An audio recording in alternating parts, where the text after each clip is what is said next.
really sorry to interrupt. We're making a street interview video. Would you like to respond to a few questions? No, I'm too shy. Would you like No, maybe? yeah, no, we can one question. Yeah, one question, of course, yeah. So, very good. So I'm just going to get this ready. Now, maybe I have to know what's your name. Yes, yeah. Louisa. Louisa. And where from? Berlin. Okay, so one question, yeah? Only one question. I'll give you some context. So in some countries in the world, when people get married, we have this sort of, in that country, there is a sort of a tradition where the family from the man has to give some amount of money to the family of the woman. Yeah, in the history, yeah. In the history, and also... We call it Aussteuer, Oh, really? Okay. Yeah. In Germany. That was when in Germany?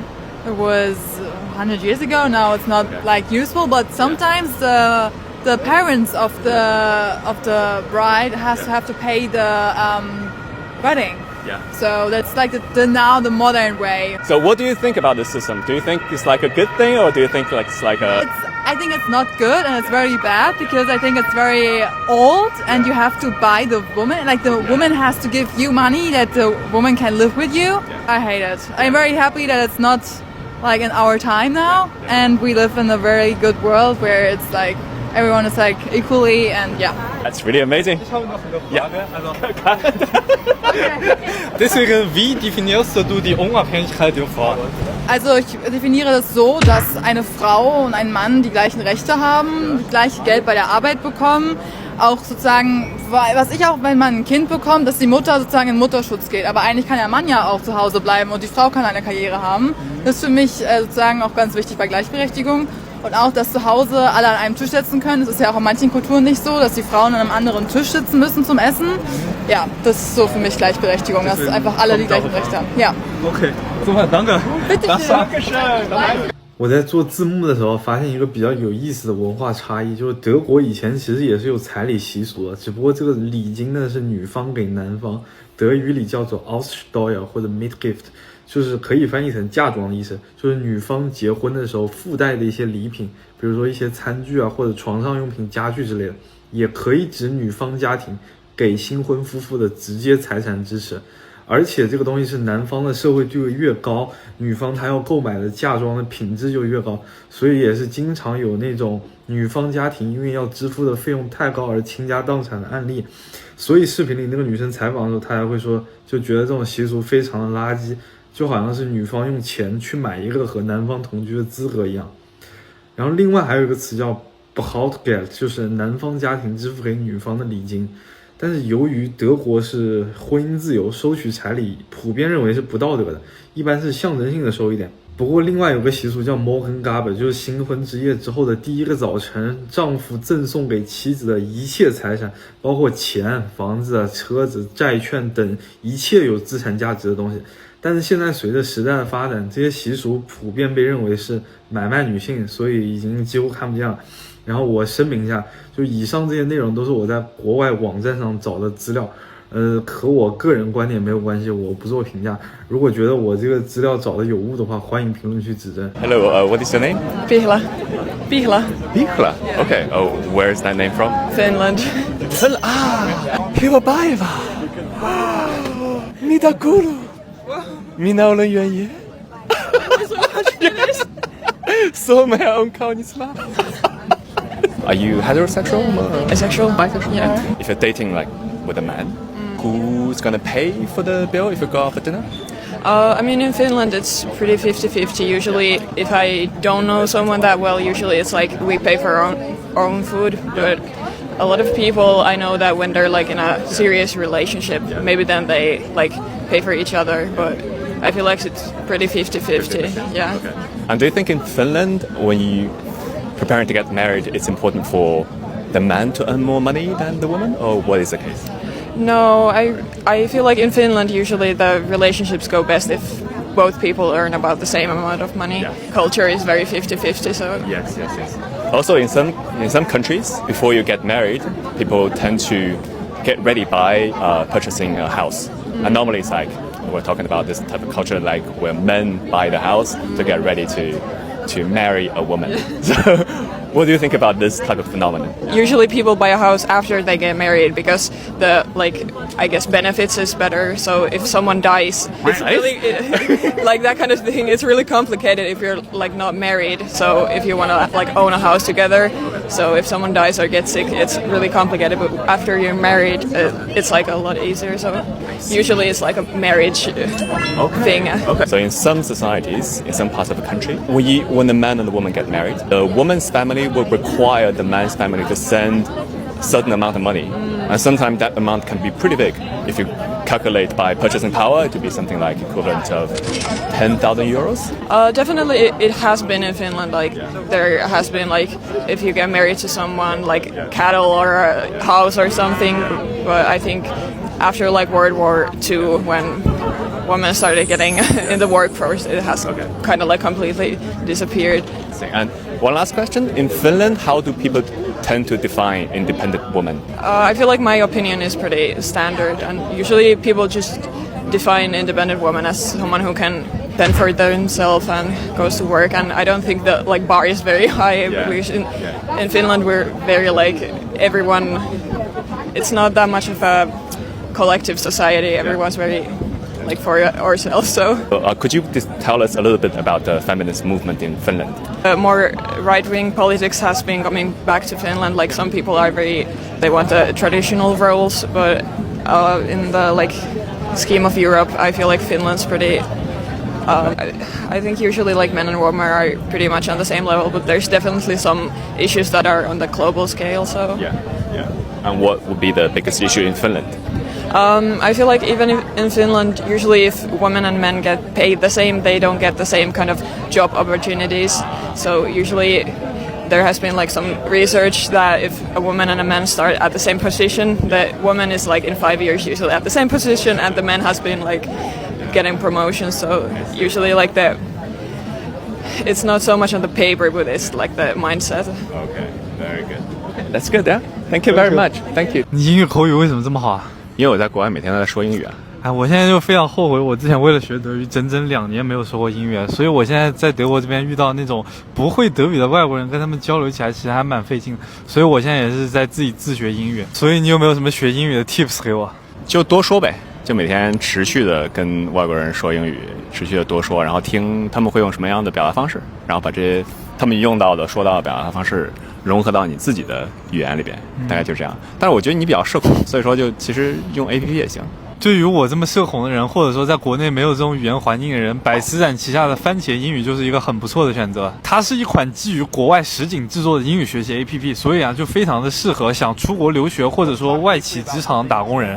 和传统学英语方式不同，上面有各种外籍主播带你前往澳大利亚、伦敦、洛杉矶、世界各地游学，体验不同当地文化。我之前去星巴克不知道那个吸管怎么说，然后我就查翻译软件，翻译软件上面告诉我是 sucker， 然后我就跟那个服务员说 Can I get a sucker？ 然后那个服务员看我眼神有点不对，但我当时也没有细想，然后后面我才知道那个 sucker 还有那种意思。比如说我们在餐厅点餐的时候，如果你一上来就和人家说 Can I get this one？ Can I get that one？ 就听上去可能不太礼貌，这个时候你就可以说 I would like have this one。这样听上去会稍微的礼貌一点。这些内容在番茄英语的实景对话里都有体现，而且不仅包括餐厅点餐，还包括日常问入、宾馆入住等不同的实用场景。而且现在课程限量6块钱4天，每天花20分钟的时间就可以学到一个地道的英语表达方式。课后的时候还可以用句子 PK 的形式帮助你和真人对战，让你说出真正的英语。我至少感觉我学了英语之后，对我在欧洲的旅游什么都是有非常大的帮助的。What is your name? My name is Junyoung Yong. Okay, what is your name? Chanbin Park from South Korea. So you're both from South Korea, yeah? Yes. Very good, okay. We are actually asking questions about dating and money because we are all from China. It's kind of a very sensitive, very, widely discussed topic right now in China. So, in South Korea, when you go on dates, who pays more? Like men pay more or women pay more? Actually, normally men pays more than women, right? It's kind of the like usual thing. Yeah. Yeah, true. There's an interesting phenomenon in China is that before you get married, normally the men's family got to prepare to buy an apartment.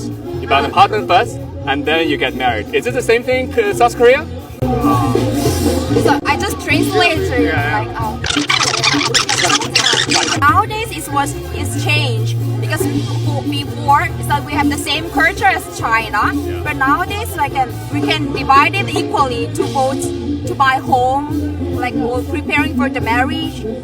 So like before we decide to get married, we just like make a kind of the budgets.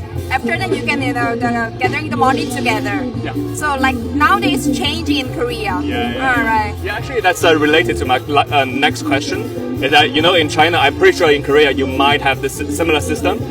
If you get married, yeah, a man and a woman, and the man's family has to pay an amount of money to the woman's family. 아니 우리는 그런 건 전혀 처음 들어보는데. No, in Korea we don't really have that one. Oh, really? Oh, Okay, that's okay. like I never heard about that one. Yeah? Oh, okay, interesting. Because I thought there might be similarities, in East Asian countries. Okay, so what do you think about this system? Do you think it's a good thing? Do you think why? Like, what's your opinion? Like, honest opinion. We want that. 오빠 생각 어때? I mean, like for us it's a little bit weird, especially for the woman's side. Like it's super weird because I feel like the man's family vote me. I feel like that. So like it's super weird. And for him as well, it's same opinion. Yeah, right. How is the situation of feminist movement in South Korea right now? How are women becoming more and more independent, more and more feminist? I mean, it's like sensitive, It's very sensitive. So if you don't want to respond, you can just pass. We can discuss it. But if you have any interesting, perspective to share, it's going to be very, very interesting for us. Right. The person who have like equalism, they really react like actively. But the person who doesn't care about that one, they thought like Korean feminism is like too violent. I think it's like gonna be good way to have like to find like woman rights. But I have no idea about his opinion. We never ever like talking about this one. That's a very good thing to talk about that. Yeah. Like in Korean dating things, you think pressure is more on the women's side or more on men's side? So both of your opinions, yeah. Who has more pressure in like dating, in getting married, in raising a family? Right. Just give me a moment.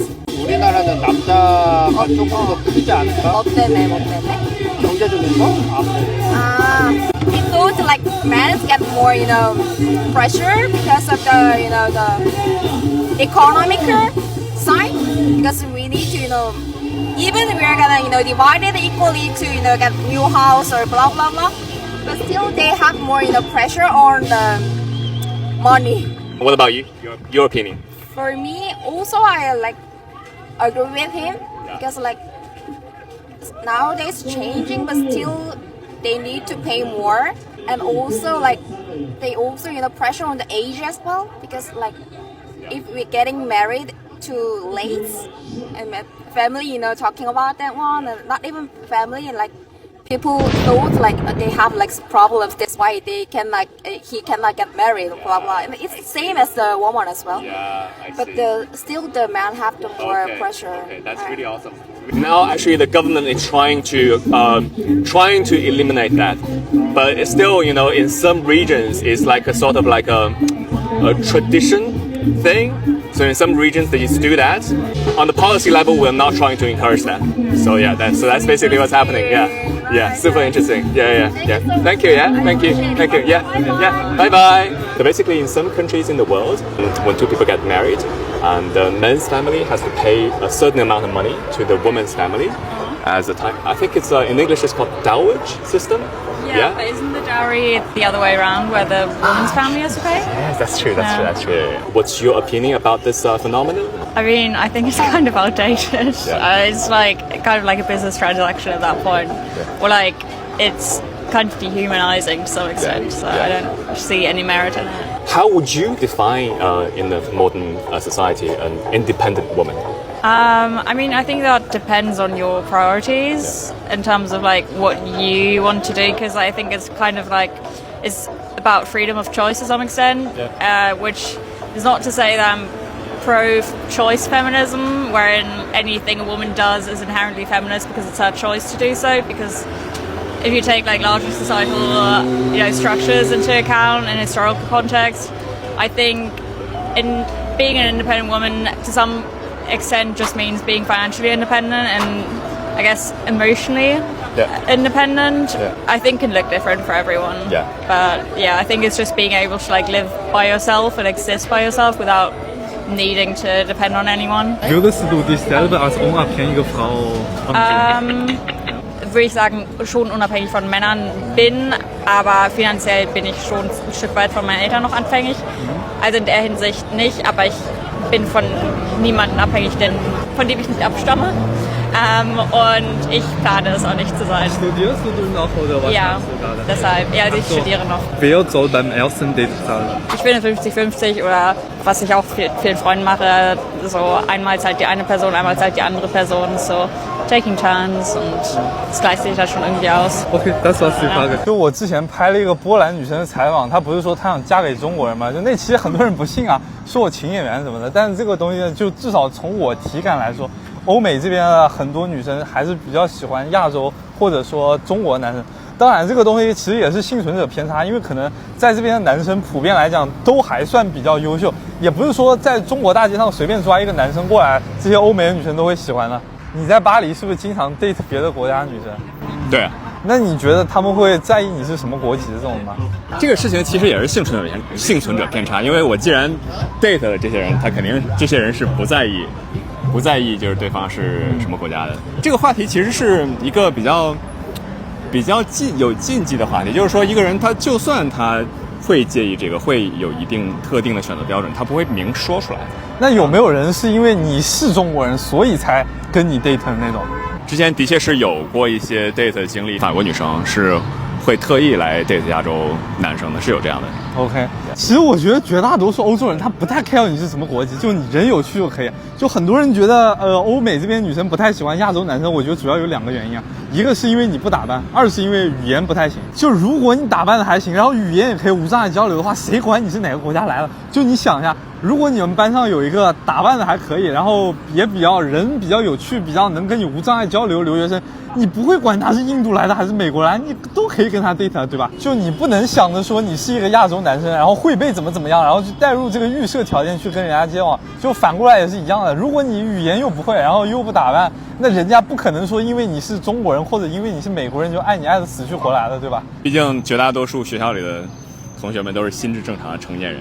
而且大多数人他喜欢的只是一个有趣的人，他喜欢的不是你的国籍。我有女生看我视频的话，就姐妹们也是同样的道理啊，知道吧？